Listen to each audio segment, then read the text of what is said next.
Friends, in my talks I am not going to weave an intellectual theory. I am going to speak of my own experience, which is not born of intellectual ideas, but which is real. Please do not think of me as a philosopher, expounding a new set of ideas with which your intellect can juggle. That is not what I want to offer you. Rather, I should like to explain that truth, the life of fullness and richness, cannot be realized through any person, through imitation, or through any form of authority. Most of us feel occasionally that there is a true life, an eternal something, but the moments in which we feel that are so rare, that this eternal something recedes more and more into the background, and seems to us less and less a reality. Now to me, there is reality, there is an eternal living reality. Call it God, immortality, eternity, or what you will. There is something living, creative, which cannot be described, because reality eludes all description. No description of truth can be lasting, for it can only be an illusion of words. You cannot know of love through the description of another. To know love, you yourself must have experienced it. You cannot know the taste of salt until you have tasted salt for yourself. Yet, we spend our time looking for a description of truth instead of trying to find out the manner of its realization. I say that I cannot describe, I cannot put into words that living reality, which is beyond all idea of progress, all idea of growth. Beware of the man who tries to describe that living reality, for it cannot be described, it must be experienced, lived. This realization of truth, of the eternal, is not in the movement of time, which is but a habit of the mind. When you say that you will realize it in course of time, that is, in some future, then you are only postponing that comprehension, which must ever be in the present.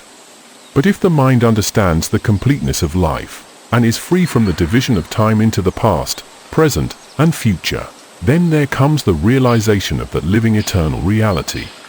But since all minds are caught up in the division of time, since they think of time as past, present, and future, there arises conflict. Again, because we have divided action into the past, present, and future, because to us action is not complete in itself, but is rather something propelled by motives, by fear, by guides, by reward or punishment, our minds are incapable of understanding the continuous whole. Only when mind is free of the division of time, can true action result.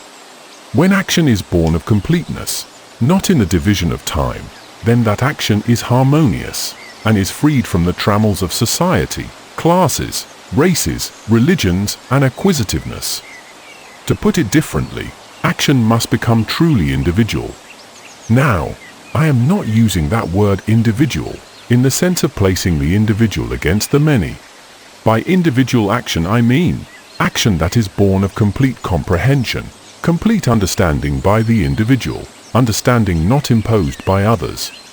Where that understanding exists, there is true individuality, true aloneness, not the aloneness of escape into solitude, but the aloneness that is born of the full comprehension of the experiences of life. For the completeness of action, mind must be free of this idea of time as yesterday, today, and tomorrow. If mind is not liberated from that division, then conflict arises and leads to suffering, and to the search for escapes from that suffering. I say that there is a living reality, an immortality, an eternity that cannot be described. It can be understood only in the fullness of your own individual action, not as a part of a structure, not as a part of a social, political, or religious machine. Therefore, you must experience true individuality before you can understand what is true. As long as you do not act from that eternal source, there must be conflict, there must be division and continual strife. Now, each of us knows conflict, struggle, sorrow, lack of harmony. These are the elements that largely make up our lives, and from them, we try, consciously or unconsciously, to escape. But few know for themselves the cause of conflict. Intellectually, they may know the cause, but that knowledge is merely superficial. To know the cause is to be aware of it with both mind and heart. Since few are aware of the deep cause of their suffering, they feel the desire to escape from that suffering, and this desire for escape has created and vitalized our moral, social, and religious systems. Here I have not time to go into details, but if you will think the matter over, you will see that our religious systems throughout the world are based on this idea of postponement and evasion, this searching for mediators and comforters. Because we are not responsible for our own acts, because we are seeking escape from our suffering, we create systems and authorities which will give us comfort and shelter. What, then, is the cause of conflict? Why does one suffer? Why does one have to struggle ceaselessly? To me, conflict is the impeded flow of spontaneous action, of harmonious thought and feeling. When thought and emotion are inharmonious, there is conflict in action. That is, when mind and heart are in a state of discord, they create an impediment to the expression of harmonious action, and hence conflict. Such impediment to harmonious action is caused by the desire to escape, by the continual avoidance of facing life wholly, by meeting life always with the weight of tradition, be it religious, political, or social. This incapacity to face experience in its completeness creates conflict, and the desire to escape from it. If you consider your thoughts and the acts springing from them, you will see that where there is the desire to escape, there must be the search for security, because you find conflict in life with all its actions, its affections, its thoughts. You want to escape from that conflict to a satisfactory security, to a permanency. So your whole action is based on this desire for security. But actually, there is no security in life, neither physical nor intellectual, neither emotional nor spiritual. If you feel you are secure, you can never find that living reality, yet most of you are seeking security. Some of you are seeking physical security through wealth, comfort, and the power over others that wealth gives you. You are interested in social differences and social privileges that assure you of a position from which you derive satisfaction. Physical security is a crude form of security, but since it has been impossible for the majority of mankind to attain that security, man has turned to the subtle form of security, which he calls spiritual or religious. Because of the desire to escape from conflict, you seek and establish security, physical or spiritual. The longing for physical security shows itself in the desire to have a substantial bank account, a good position, the desire to be considered somebody in the town, the striving for degrees and titles, and all such meaningless stupidities. Then some of you become dissatisfied with physical security, and turn to security of a more subtle form. It is security still, but merely a little less obvious, and you call it spiritual. But I see no real difference between the two. When you are satiated with physical security, or when you cannot attain it, you turn to what you call spiritual security. And when you turn to that, you establish and vitalize those things which you call religion and organized spiritual beliefs. Because you seek security, you establish a form of religion, a system of philosophical thought in which you are caught, to which you become a slave. Therefore, from my point of view, religions, with all their intermediaries, their ceremonies, their priests, destroy creative understanding and pervert judgment. One form of religious security is the belief in reincarnation, the belief in future lives, with all that that belief implies. I say that when a man is caught up in any belief, he cannot know the fullness of life. A man who lives fully is acting from that source in which there is no reaction, but only action. But the man who is seeking security, escape, must hold to a belief, because from that, he derives continual support, encouragement for his lack of comprehension. Then, there is the security created by man in the idea of God. Many people ask me whether I believe in God, whether there is a God. You cannot discuss it. Most of our conceptions of God, of reality, of truth, are merely speculative imitations. Therefore they are utterly false, and all our religions are based on such falsities. A man who has lived all his life in a prison can only speculate about freedom. A man who has never experienced the ecstasy of freedom cannot know freedom.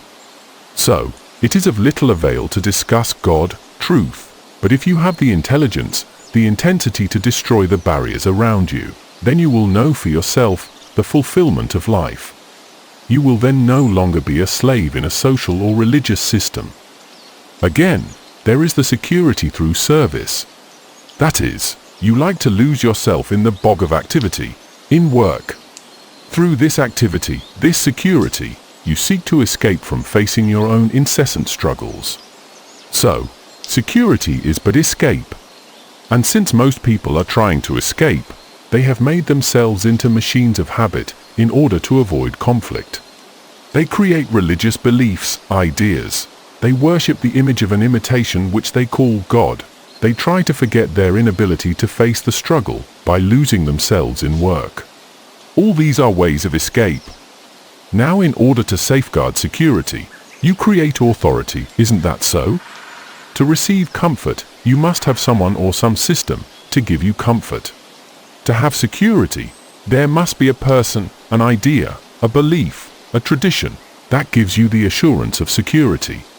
So in our attempt to find security, we set up an authority and become slaves to that authority.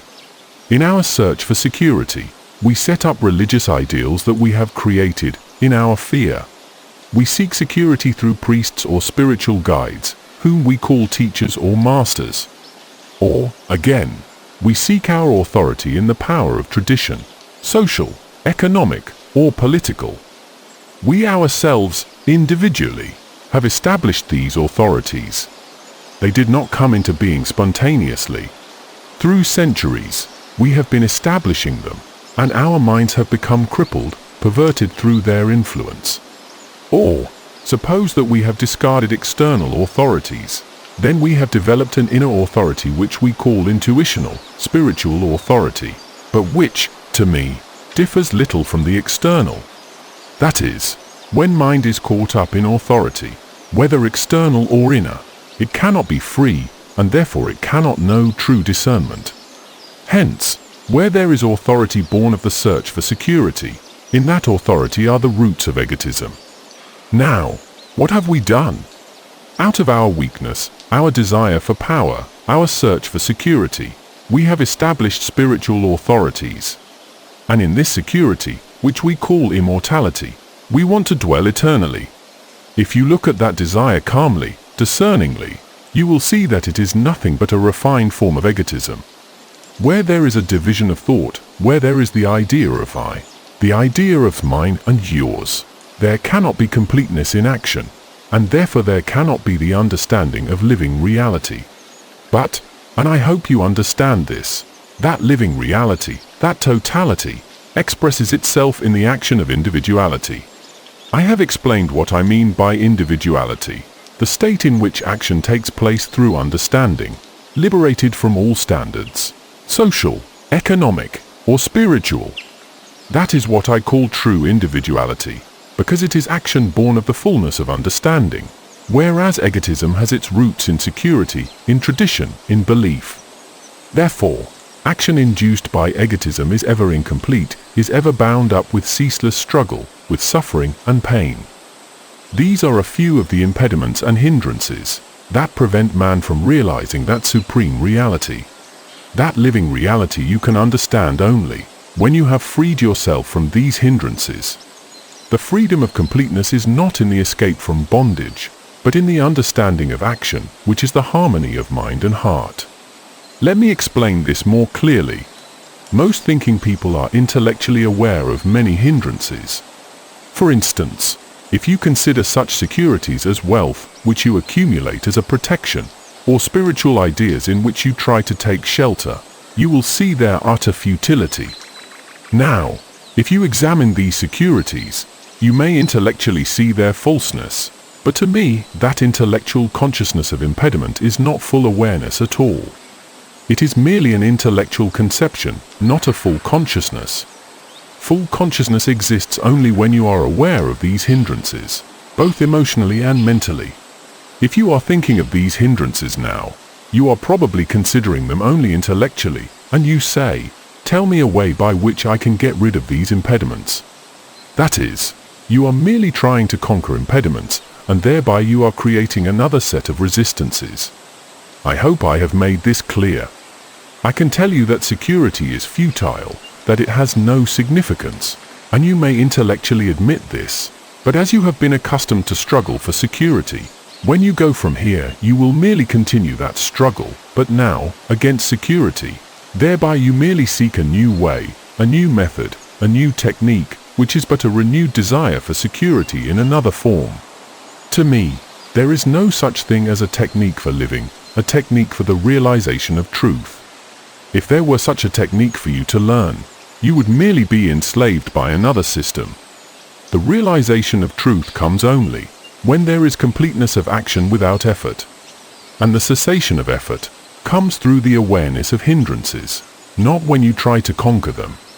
That is, when you are fully conscious, fully aware in your heart and mind, when you are aware with your whole being, then through that awareness, you will be free from hindrances.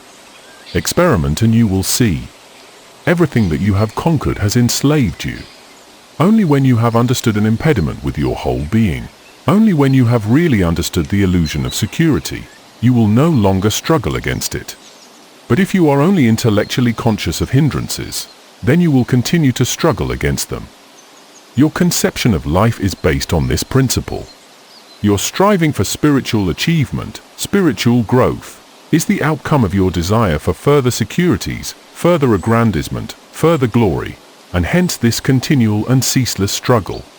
So I say, do not seek a way, a method. There is no method, no way to truth. Do not seek a way, but become aware of the impediment. Awareness is not merely intellectual. It is both mental and emotional. It is completeness of action. Then, in that flame of awareness, all these impediments fall away because you penetrate them. Then you can perceive directly, without choice, that which is true. Your action will then be born out of completeness, not out of the incompleteness of security. And in that completeness, in that harmony of mind and heart, is the realization of the eternal.